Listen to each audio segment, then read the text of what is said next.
moment me semble venu de tirer les leçons de nos réussites et de nos échecs pour une gouvernance publique plus moderne, plus républicaine et plus respectueuse des droits humains. C'est pourquoi, après avoir démissionné dans mon poste de secrétaire général de PASTEF Les Patriotes, pour ainsi me mettre au-dessus de la mêlée, je convoquerai de larges concertations avec la classe politique et la société civile sur la réforme du système électoral notamment, le remplacement de la Sénat par une commission électorale nationale indépendante avec un renforcement de ses moyens de fonctionnement et de ses prérogatives, la rationalisation du nombre de partis politiques ainsi que leur financement, l'inscription sur le fichier électoral concomitamment à la délivrance de la pièce nationale d'identité. Par ailleurs, pour redorer le blason de la justice, lui redonner le prix qu'elle mérite et la réconcilier avec le peuple au nom duquel elle est rendue, j'entends organiser des assises regroupant les professions du métier, magistrats, avocats, huissiers, greffiers et autres auxiliaires de justice, les professeurs d'université et les citoyens pour identifier des pistes de solutions aux problèmes de la justice. Dans la quête d'un Sénégal meilleur au bénéfice de tous, j'entends instaurer une gouvernance vertueuse fondée sur l'éthique de responsabilité et l'obligation de rendre compte. En outre, j'engagerai sans tarder une politique hardie de bonne gouvernance économique et financière par la lutte sans répit contre la corruption, la répression pénale de la fraude fiscale et des flux financiers illicites, la protection des lanceurs d'alerte, la lutte contre le détournement des deniers publics et le blanchiment d'argent, l'amnistie des prête-noms et leur intéressement sous condition d'autodénonciation, la publication des rapports de l'IGE, de la Cour des comptes et de même, l'exploitation de nos ressources naturelles qui, selon la Constitution, appartiennent au peuple, retiendra particulièrement l'attention de mon gouvernement. Ainsi, en plus de la mise en ligne déjà effective des contrats miniers, pétroliers et gaziers sur le site de l'ITIE Sénégal, je ferai procéder à la divulgation de la propriété effective des entreprises extractives, conformément à la norme ITIE, à l'audit du secteur minier, gazier et pétrolier et à une protection plus soutenue du contenu local au bénéfice du secteur privé national. Au demeurant, je voudrais dire à tous nos partenaires privés qu'ils sont les bienvenus au Sénégal.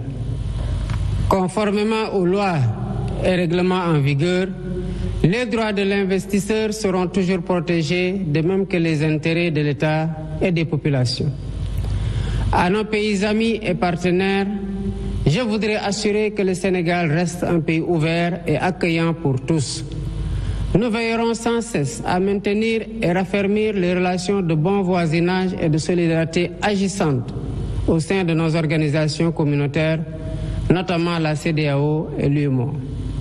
Héritier de l'idéal panafricaniste de Cheikh Anta Diop et de Léopold Sédar Senghor, un des pères fondateurs de l'Organisation de l'Unité africaine, nous demeurons fermement engagés dans la construction de l'intégration africaine et la réalisation des objectifs de la zone de libre-échange continentale africaine.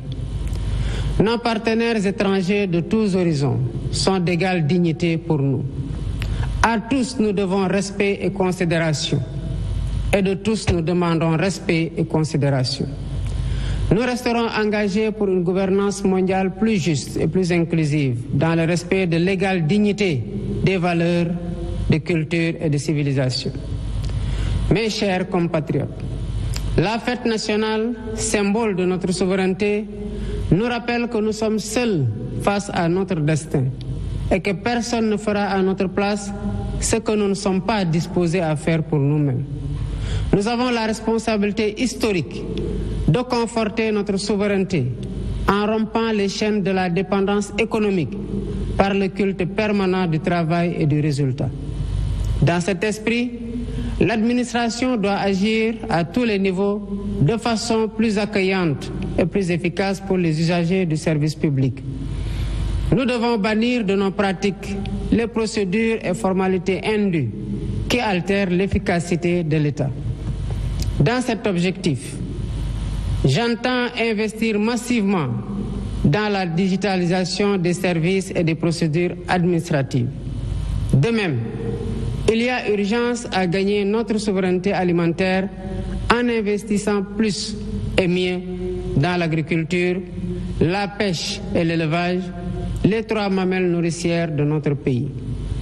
Je tiens particulièrement à ce que les subventions substantielles dépensées chaque année dans la campagne agricole bénéficient aux véritables producteurs et non à des acteurs intermédiaires.